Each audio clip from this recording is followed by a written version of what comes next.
Push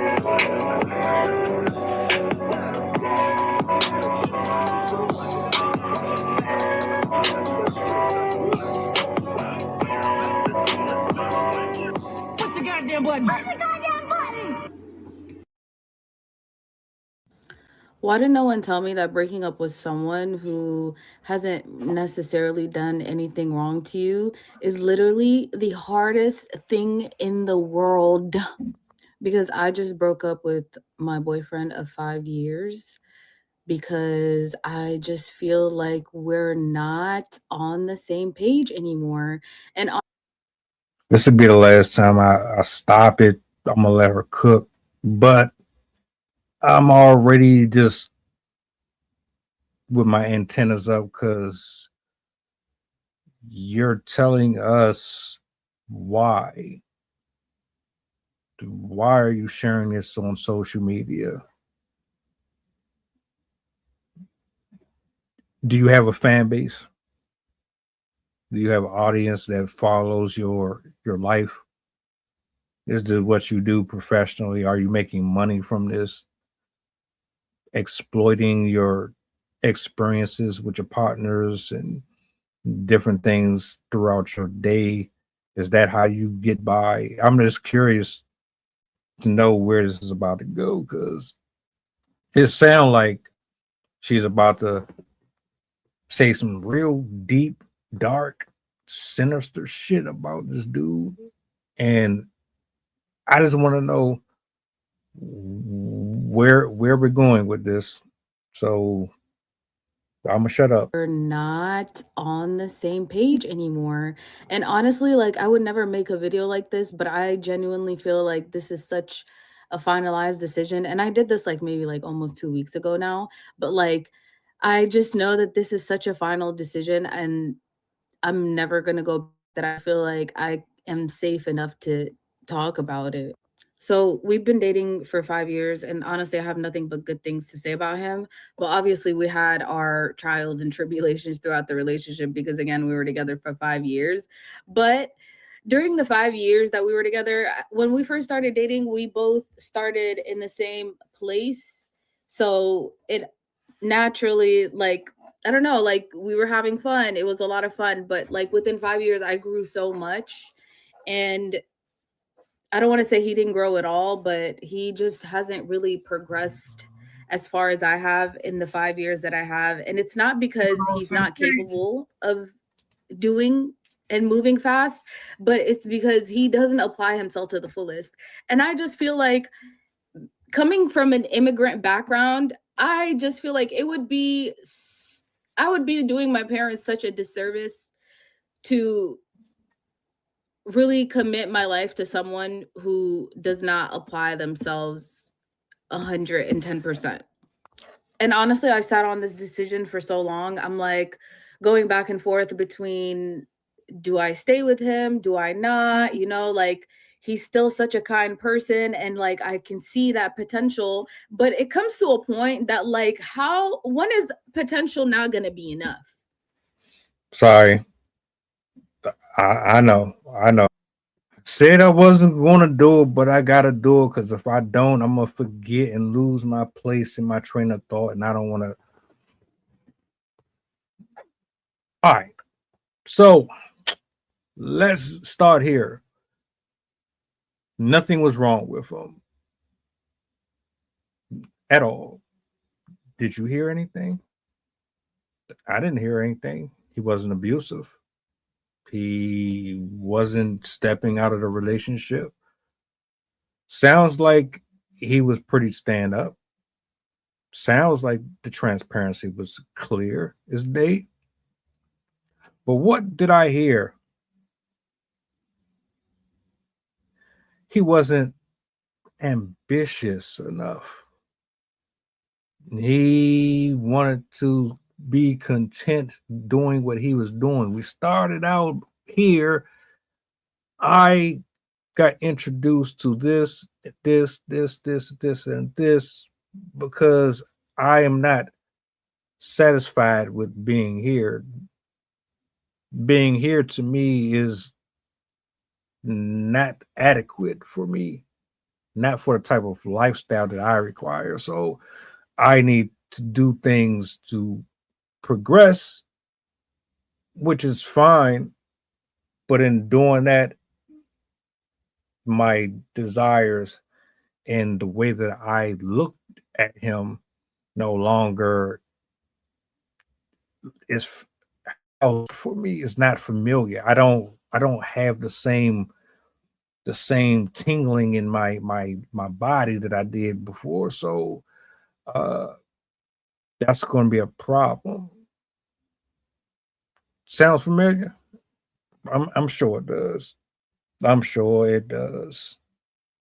I on potential, because eventually potential is not going to be enough.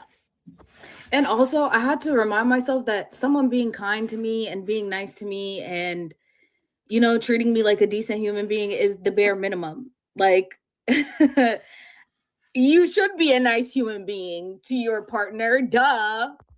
But, like, again, like, I'm almost 30. I want more from life. Like, I want to do more. I want to start a family. Like, I want to have conversations that are not, hey, when are you going to take your life a little bit more seriously? So it's like, it's just hard. And like, we've had these conversations so many times throughout the relationship. So it's not like just one day I woke up and decided to walk out. No, like, I honestly tried to be as patient as possible. I have given it every single breath that I could before it got to a point where I just really became unhappy. Like, just picturing the future didn't feel very promising. Like, yeah, you're saying you can do XYZ, and then every time you do XYZ, you're doing it for 2 to 3 weeks, but there is no actual progress that, like, it's like you're only showing out for me. It's like performative almost, in a sense. So I don't know. Like, the hardest part was just like knowing that he didn't necessarily do anything wrong to me. He just doesn't have the same drive and ambition that I do. And I just had to come to the realization that, like, we grew up completely two separate ways. Like, he was comfortable and, like, good for him. He didn't have to work and whatnot, versus me. Like, my parents could be like, it was five of us, five kids. Like, had to I had to get it. There was no ifs, ands, or buts about it. So for me, I feel like I need to be with someone who also has that same mindset of, like, I have to get it. Like, there's no ifs, ands, or buts about it. And I think, yeah, that's why I just made the decision that, like, even though it's been 5 years and I spent so much time, I would rather not spend any more time and be okay with the time that I spent. And honestly, I don't regret not a minute, an hour, a second, a day that I spent with him, because every single day I learned something that I know I'm going to be able to apply in the future. But just having to choose myself was the most important thing. Like, I'm not going into my 30s choosing other people. I'm not going to sit here and be in a situation where I know I'm not happy just because I'm almost also trying to put the other person's feelings in mind. Like, always having that thought of, like, oh my God, what if he. So you waited 5 years, decided that this ain't for me. You got out of him what you could get out of him. You got a taste of something better somewhere else. He couldn't measure up. Then you got tired. You got bored. And you wanted to go somewhere else. That's all this translates into. Nobody's saying you can't progress and be better. But you basically saying that this nigga was pretty much husband material. He just didn't have the salary cap that you desired.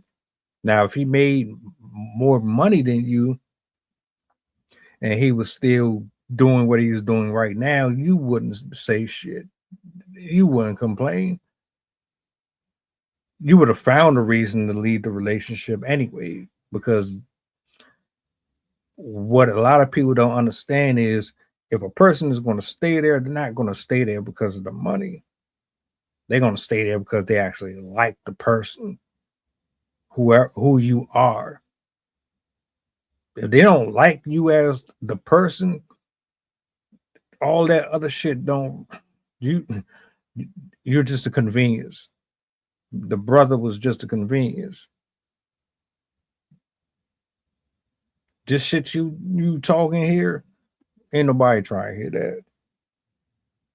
Doesn't, how is he going to handle it? What if he's distraught and whatnot? But then just remember that other people's feelings are not yours to manage. The only ones you have to manage are your own. And once I realized that, I was like, okay, I have to manage my own happiness. And if I know I'm not happy in this situation, then I have to leave. And that's what I did. So, hey.